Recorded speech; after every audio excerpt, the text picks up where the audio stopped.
Hey guys, Alex here with Excel in You. Today let's talk about turning on data filters, conditional formatting, and data validation. Using these tools will help you read your data quickly and easily. To start, formatting our data for a data filter is very important. Data filters work on consecutive and adjacent columns. They do not work on non-consecutive columns or on separate tables simultaneously. So note that if you have more than one table in your Excel worksheet, you can turn on data filters for one at a time, but not both at the same time, unless they are in different sheets. In that case, that data filter will only affect the table that it is set to. Second, data filters do not work very well with merged cells. So be very mindful if you do not have consistent merged cells within your table, or if you're using merged cells as headers with non-merged cells underneath them in your columns. Now let's turn on our data filter. In my table, I can click on any cell or any header value. I'm going to come up to Data at the top of my page, come over to Filter, and click. All of my column headers now have a drop-down arrow. The drop-down arrow is what's going to give us all of our filtering and sorting options. You'll see our standard sort options. For numbers, we have smallest to largest and largest to smallest. If we have colors preset as backgrounds within our cells, we can also sort by color. And we can also create sheet views. Sheet views allow you to create filters and reorganize data in a way that does not affect your master data sheet, your original data sheet. Essentially, you can have a visual copy of your Excel workbook that you can play around with, change formatting, and then you can come back to the main view where all of your data is untouched. Filter numbers allows us to use tools like equals, does not equal, greater than, less than, in between, top 10, above average, below average, and also to create custom filters of our own. The search bar acts just like the find feature, except that when I type in a number, 1 for example, it's going to show me only values within that column that have that data included. So for 1, I have the number 1 and the number 10. I can choose to select or deselect any values and then click OK. Now my data is filtered by my specific options. The rest of the data on the sheet is still there. It's hidden. You can see the compressed value of the rows here between 3 and 13. I can manually unhide these, or I can come up to the filter option under number. I can make a new selection to see new data, or click clear filter from number. Next, let's come over to date. Date has some unique options. We see our sort options, sort by color, sheet view, and then date filters. We have similar equals, before, after, and between, but then for date specifically, we can look at the days adjacent to our current date, weeks adjacent to our current week, months, quarters, and years adjacent to our current date, year to date, and all dates in a certain period, such as quarters 1, 2, 3, or 4 of this year, or a specific month that you want to look at within the current date year. Our search feature works just the same. I can do a drop-down and organize by year, month, or date. I can manually select or deselect entire months, or open up the month to select or deselect specific days. When I click OK, now I can only see the data within the set that I chose. To sort by color, let's look at our score column. Scores I pre-colored as different colors depending on the range within that percentage. We commonly call these as A's, B's, C's, and D's. So A's got a dark green, B's a light green, and so on. If I only want to see people who scored an A, I can sort or filter by color and choose only the dark green value. Now I'm only seeing data for people that scored in the 90th percentile. Let's look at notes. Another example is people who left notes have no background color, and people who did not leave notes have a yellow background color. So let's look at how we can use multiple data points to really narrow down our filter here. If I only want to see people who scored in the 90th percentile and left a note, let's go to Notes. Let's filter by color. I only want to see people who left a note, so no fill. Next, Score. I only want to see people in the 90th percentile, so I choose dark green. And voila, I have only the individuals who scored in the 90th percentile and left a note. Imagine this on a sheet with hundreds of data points, with hundreds of students who left notes or didn't leave notes, who scored in all manner of ranges of percentile. And you want to be able to narrow this down to individuals within a certain selection. More on this topic and others in comments below. Conditional formatting is a way to automate formatting your data as you enter it into your worksheet or your table. To turn on conditional formatting, first we want to select the data range that we're working within. You can select entire columns, entire rows, entire worksheets, or specific data within those things. I'm going to start by selecting just the emails in my table. I'm going to come up to conditional formatting here at the top. And the first thing I want to do is find out if I have any duplicate emails.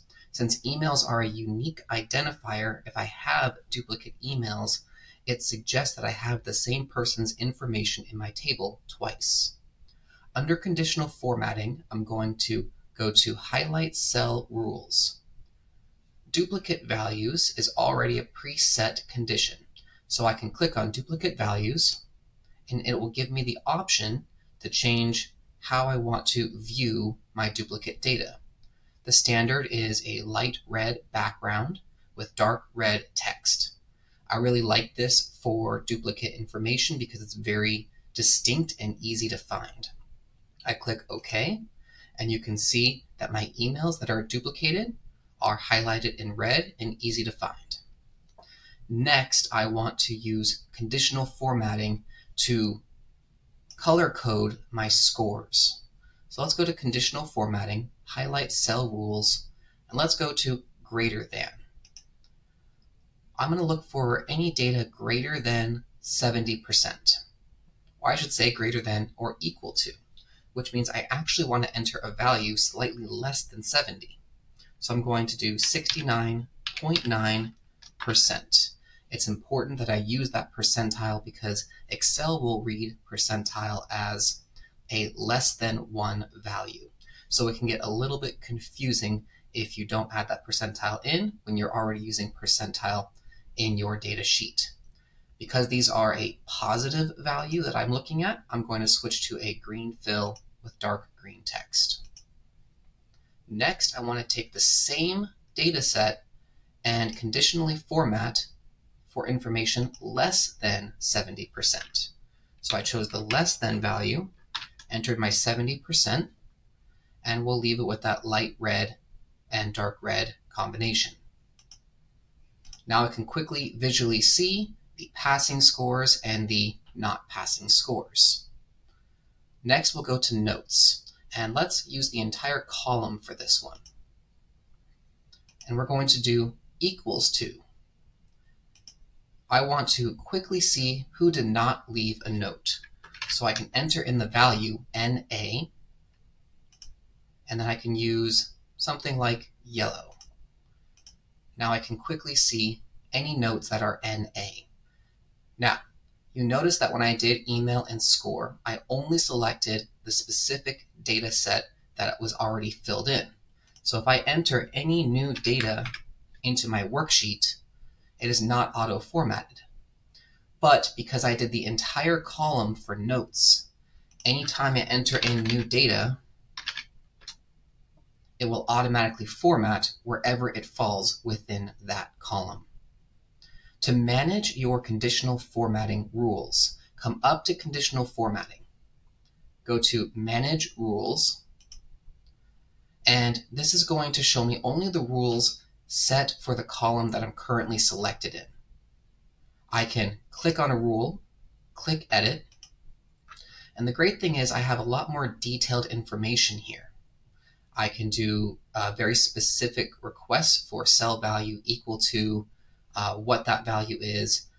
I can go to Format and choose specific colors for the background fill, how I want the border to be affected, what kind of font I want to have affected, and the font color as well. And I can even change the type formatting for that specific cell as I enter in the data. Conditional formatting is a very broad scope tool with a lot of functionality. So I would love to hear your specific use case and how you use conditional formatting to make your data easier to read and better organized. Data validation is a great way to be able to set the information within your cells to specific parameters while still allowing people to enter in the information as they please. Some examples of data validation are as follows. We can click on a cell under the Data tab, go to Data Validation. You'll see it says allow any value. That means we can type anything in there. We can do something like change it to a whole number. It automatically goes to between. So let's set a minimum of 5 and a maximum of 20. And we hit OK. Anytime I type a number in here that's within the range, there's no issues. But if I type a number in here that's outside of the range, I'm going to get an error. This value does not match the data validation restrictions defined for this cell. So I can hit retry and type in something different. Now, under data validation, we have different ways of informing people of what's available to put in there. We can use an input message, and we can control the error alerts and how they work. Input messages allow us to do things like let people know you can only input values between 5 and 20. So I can go call this a value range, 5 to 20. This is a new cell, so let's set this again to 5 and 20. Hit OK. Now, whenever I click on the cell, there's my identifier that I can only put in 5 through 20. You can let anyone know what is going to be acceptable within that cell using data validation. The error message is also adjustable. You can have a specific title, a specific error message. A stop means that it prevents someone from moving forward, whereas a warning will give me the ability to add information in and then give me the option to leave it in there or redefine the cell. So I can click OK, and it will keep my number in the cell, even though it's not within the data validation range. That's what the warning does for us. The most common use for data validation in my experience is creating drop-down menus. So let's get rid of these data validations by clearing validations. We'll go to clear all a couple times, click OK. Let's make sure it's cleared. Yep, any value now, that's good. Let's check this one. Data validation, any value, great. So let's change one of these to a drop-down menu. We're going to go to List. Here we can add a source value. We can say look at a specific cell or a specific range to create our list, or we can enter in the information ourselves. So I can enter in a list like 5, 25, 35, 55. Click OK. And now we get that drop-down menu icon when we click on the cell. When I click on that drop-down, I can see my options and I can choose one of them, and it will autofill when I choose it. I can also start typing within that cell, and it will give me options that match the list. Now, just like before, this is set up with error messages and stops. So if I enter in a value that's not in the list, such as 33, I'm going to get my error message. But I can once again go into data validation, error alert, change that to a warning, or just change that to information. I can also remove the error message altogether. This allows me to have a list, but still enter in any value that I want to in here, 45 for example, and even though it's not on the list, it does not stop me or give me a halt. And it does not remove the data validation. The drop-down is still there, and I can still select. Let's remove this data validation and do one more type of list here.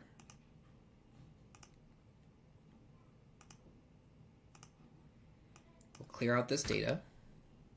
Now let's select this entire range.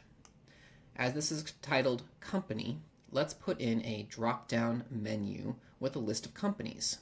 So I'm going to go to Data Validation, select List, and then for Source, I'm going to click within the box of Source, then come down here to my List sheet where I have my companies listed. Select the range and hit OK. Now, when I click on a drop-down, I have that specific list from that sheet.